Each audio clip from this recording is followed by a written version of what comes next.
اعوذ باللہ من الشیطان الرجیم، بسم اللہ الرحمن الرحیم۔ عائشہ اسلامک ہسٹری کی پیاری بہنوں اور بھائیوں، السلام علیکم ورحمۃ اللہ وبرکاتہ۔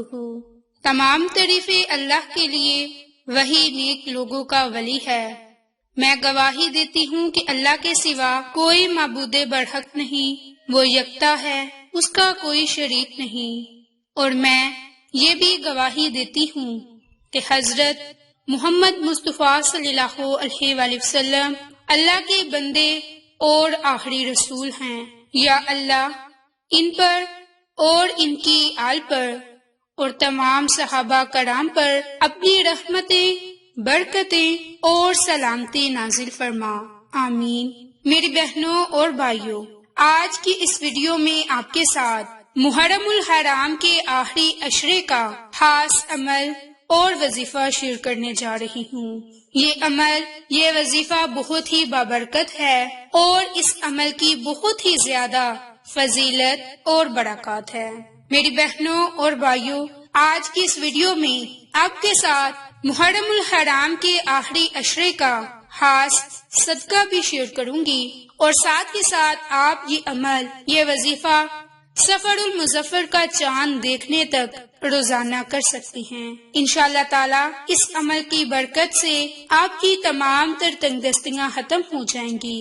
میری بہنوں اور بھائیوں، اگر آپ تنگ دستی اور رزق میں کمی کا شکار ہیں تو ہم آپ کے ساتھ بہت ہی مجرب عمل شیئر کرنے جا رہے ہیں، جس کے کرنے سے نہ صرف آپ مالا مال ہو جائیں گے بلکہ رزق میں برکت کے دروازے بھی آپ پر کھول دیے جائیں گے۔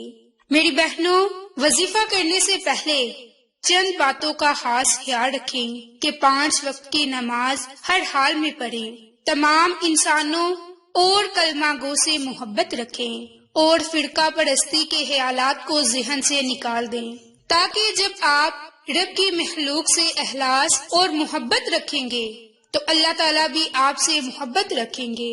آپس کی رنجشوں کو ختم کریں اور جھوٹ بولنے سے گریز کریں اور صدقہ خیرات بھی کرتے رہیں۔ جو شخص کاروبار میں، منڈی میں ملازمت کی وجہ سے پریشان ہیں یا ملازمت میں ترقی نہیں، پریشانیوں کا شکار ہے اور ترقی کا خواہش مند ہے، تو وہ یہ عمل، یہ وظیفہ محرم الحرام کے آخری عشرے میں لازم کرے۔ اگر کسی مشکل میں پھنسا ہو تو اس کے لیے یہ بڑا ہی خاص عمل ہے۔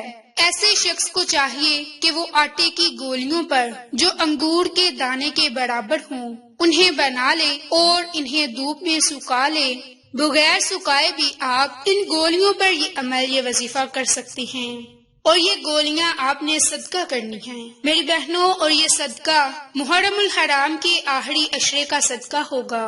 اس لیے آپ اس عمل کو بس کامل یقین کے ساتھ کریں۔ رب تعالیٰ آپ کی تمام تر مشکلات کو، پریشانیوں کو ختم فرما دے گا۔ میری بہنوں، جو عمل، جو وظیفہ آپ کے ساتھ شیئر کرنے جا رہی ہوں وہ وظیفہ آیت کریمہ کا ہے، اور یہ آیت کریمہ کا وظیفہ خاص طور پر مشکلات سے نکلنے کے لیے ہے۔ اب اس کی جو ترتیب ہے، جو طریقہ کار ہے، وہ آپ کے ساتھ اس ویڈیو میں شیئر کروں گی۔ اس عمل کی بدولت سے بہت سی میری بہن اور بھائیوں نے اپنی مراد پائی اور اللہ نے انہیں اپنے خزانوں سے غنی بنا دیا۔ میری بہنوں اور بھائیوں، حضرت سلیمان علیہ السلام اللہ کے پیغمبر تھے۔ ایک روز حضرت سلیمان علیہ السلام نے سارے پرندوں کو حکم دیا کہ میرے دربار میں حاضر ہوں اور بتائیں کہ ان میں کیا کیا کمال ہیں۔ لہٰذا تمام پرندے حضرت سلیمان علیہ السلام کے دربار میں حاضر ہوئے، جن میں مور، کبوتر، کوا، ہدہد، اور ان تمام نے اپنے اپنے کمالات بتانے شروع کر دیے۔ جب ہدہد کی باری آئی تو اس نے کہا کہ اے اللہ کے نبی، میری نظر اتنی تیز ہے کہ میں چاہے آسمان پر جتنا مرضی اونچا اڑتا ہوں، مجھے زمین پر پڑی ہوئی ہر چیز نظر آتی ہے، اور میں بہت بلندی سے بھی زمین کے ذرے ذرے کو دیکھ لیتا ہوں، اور نہ صرف زمین کی چیزیں دیکھ لیتا ہوں بلکہ زمین کے نیچے جہاں پانی ہو وہاں تک بھی دیکھ لیتا ہوں، اور پانی کا ذائقہ بھی معلوم کر لیتا ہوں کہ میٹھا ہے یا کڑوا۔ میں میں بڑے کام کی چیز ہوں، اس لیے آپ مجھے اپنے ساتھ رکھا کریں اور اپنے تخت پر تشریف فرما ہو کر بیٹھا ہوا میں سیر کرتے ہوئے جہاں بھی جایا کریں مجھے ساتھ لے کر جایا کریں۔ جہاں میٹھا پانی ہوا کرے گا میں آپ کو بتا دیا کروں گا اور آپ وہیں اپنا تخت اتار لیجئے گا اور اپنا دربار وہیں لگا لیجئے گا۔ حضرت سلیمان علیہ السلام ہدہد کا یہ کمال سن کر بہت خوش ہوئے اور فرمایا کہ ہم نے تمہیں اپنے ساتھ رہنے کی اجازت دی۔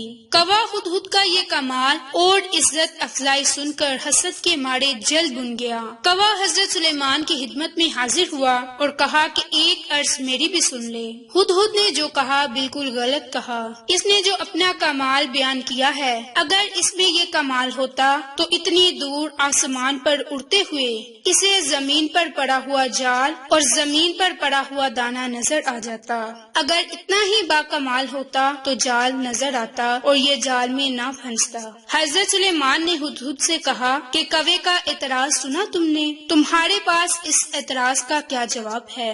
ہدہد نے کہا کہ اے اللہ کے نبی، میں نے جو کہا بالکل ٹھیک کہا، آپ چاہیں تو میرا امتحان لے لیں۔ یہ حاسد ہے اس لیے کہ میرے کمال کا انکار کر رہا ہے، اسے میرے کمال پر اعتراض کرنا تو سوجا لیکن یہ موت اور تقدیر کی حقیقت کو نہیں سمجھ سکا۔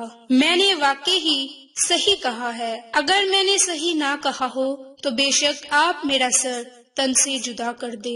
میری نظر واقعی ہی تیز ہے، وہ تو میری عقل پر موت کا پردہ پڑ جاتا ہے، ورنہ تو میں جال کو دیکھ سکتا ہوں۔ یہ سن کر کوا بہت ہی شرمندہ ہوا اور اس نے آئندہ کے لیے حسد سے توبہ کر لی۔ میری بہنوں، یہ واقعہ آپ کے ساتھ شیئر کرنے کا مقصد یہ ہے کہ آج کے زمانے میں ہر کوئی ایک اور دوسرے کی کامیابی پر حسد کرتا ہے۔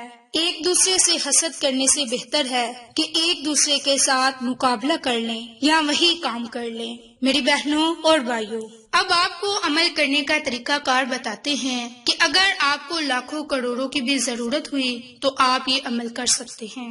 میری بہنوں، جیسا کہ آپ کو صدقہ کا بھی بتایا تو آپ نے محرم الحرام کے آخری عشرہ میں اس عمل کو کر کے صدقہ کر دینا ہے، اور یہ صدقہ محرم الحرام کے آخری دنوں اور سفر کے مہینے کا خاص صدقہ ہے۔ آپ چاہیں تو محرم کے آخری عشرے کے علاوہ سفر المظفر کے مہینہ شروع ہونے سے پہلے یا سفر کا مہینہ شروع ہوتے ہی یہ صدقہ کر سکتے ہیں۔ اس کے لیے آپ نے آٹے کی چھوٹی چھوٹی گولیاں بنا لینی ہیں۔ اب آپ چاہیں تو آپ کی مرضی ہے کہ آپ گن کے گولیاں بنا لیں یا پھر آپ بغیر گنے ہی آٹے کی چھوٹی چھوٹی گولیاں انگور کے دانے جتنی بنا لیں اور اس پر آپ رات کو سونے سے پہلے آیت کریمہ پڑھیں، لا الہ الا انت سبحانک انی کنت من الظالمین، لا الہ الا انت سبحانک انی کنت من الظالمین۔ ان گولیوں کو آپ نے کسی پلیٹ میں رکھ کر ان پر 100 مرتبہ آیت کریمہ پڑھنا ہے اور اپنے مقصد کو ذہن میں رکھ لینا ہے۔ میری بہنوں، اگر تو آپ پیسوں کے لیے یہ عمل کر رہے ہیں تو اپنا مقصد وہی رکھیں۔ اگر اللہ کے خزانوں سے مدد چاہتے ہیں، اگر تنگ دستیوں کو ختم کرنا چاہتے ہیں تو اپنے مقاصد کو ذہن میں رکھ کر 100 مرتبہ آیت کریمہ رات کو سونے سے پہلے یا پھر نماز عصر کے فوراً بعد کر لیں۔ اس کے بعد آپ جب یہ 100 مرتبہ تسبیح پڑھ لیں، اول میں آخر میں درود پاک بھی پڑھ لیں، تو ان آٹے کی گولیوں پر دم کر کے انہیں رکھ دینا ہے، اور یہ آٹے کی گولیاں آپ نے اپنے سرہانے کے نیچے رکھ دینی ہے۔ چاہیں تو گھر کے تمام افراد کے سرہانے کے نیچے، یعنی کہ جس چارپائی یا بیڈ پر لیٹے ہیں اس کے نیچے رکھ دیں، اور صبح اٹھ کر آپ ان آٹے کی گولیوں کو صدقہ کر دیں۔ اور یہ عمل آپ روزانہ کے معمول پر بھی کر سکتے ہیں اور محرم الحرام کے آخری دنوں میں سے کسی ایک دن بھی کر سکتے ہیں۔ اس عمل کی برکت سے آپ کو بہت فائدہ ہوگا۔ میری بہنوں، اس کی برکت سے آپ کی آنے والی مشکلات، پریشانیاں ختم ہوں گی۔ جب یہ عمل کر لیں تو صبح اٹھ کر کسی صاف پانی میں ان گولیوں کو بہا دیں یا پھر قبرستان جا کر ان کو صدقہ کر دیں، تاکہ آپ کی آنے والی پریشانیاں اور مصیبتیں ختم ہو جائیں۔ میری بہنوں، اس عمل کی برکت سے آپ کو بہت ہی فائدے حاصل ہونے والے ہیں۔ اگر آپ کو یہ ہماری ویڈیو پسند آئے تو اسے لائک، شیئر اور سبسکرائب کریں۔ جزاک اللہ۔